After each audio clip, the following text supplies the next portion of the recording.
తను హోంవర్క్ చేయవా? రేపు స్కూల్ ఉందా? లేదు. ఎందుకు లేదు? రేపు హాలిడే కదా? హాలిడే అని తెలుసు, కాకపోతే ఎందుకు హాలిడే అని తెలియదు కదా. నేను చెప్తా విను. రేపు శ్రీరామనవమి. రామనవమి శుభాకాంక్షలు. శ్రీరామనవమి అంటే ఏంటో తెలుసా? మనం జరుపుకునే ముఖ్యమైన పండగల్లో శ్రీరామనవమి ఒకటి. అది ఎందుకు చేసుకుంటారో తెలుసా?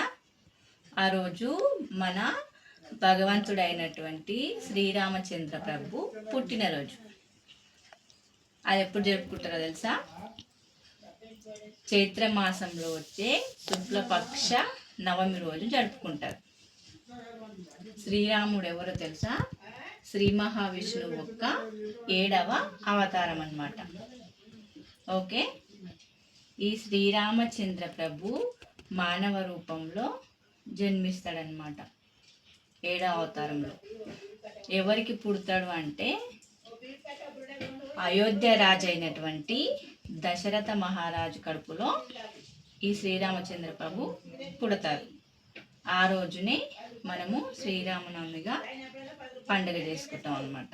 ఈరోజు ఏం చేస్తారు అంటే అందరి ఇళ్ళల్లో ఇళ్ళను నీట్గా శుభ్రంగా ఉంచుకొని మంచి పూజలు చేసి దేవుడికి తమ చేతులతో ఏదో ఒక నైవేద్యాన్ని వండి పెడతారు. ఇంకా దేవాలయాల్లో సీతారామ కళ్యాణం చేస్తారనమాట. అర్థమైందా? శ్రీరామచంద్ర ప్రభు నీతి నిజాయితీ ధర్మానికి ప్రతీక అన్నమాట. ఆయన జీవిత చరిత్రను తెలుసుకోవాలంటే మన పవిత్ర గ్రంథమైన రామాయణం ఉంది కదా, అది చదివితే దాంట్లో శ్రీరామచంద్ర ప్రభుకు సంబంధించిన జీవిత చరిత్ర మొత్తం ఉంటుందన్నమాట. అయితే మనకు శ్రీరామచంద్ర ప్రభు జీవితం ద్వారా తెలిసేది ఏంటంటే ఎప్పటికైనా సరే చెడుపై మంచి గెలుస్తుంది.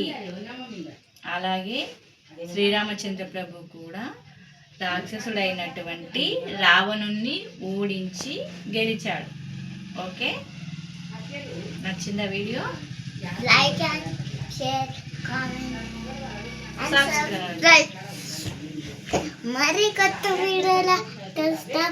అంతవరకు బాయ్ బాయ్.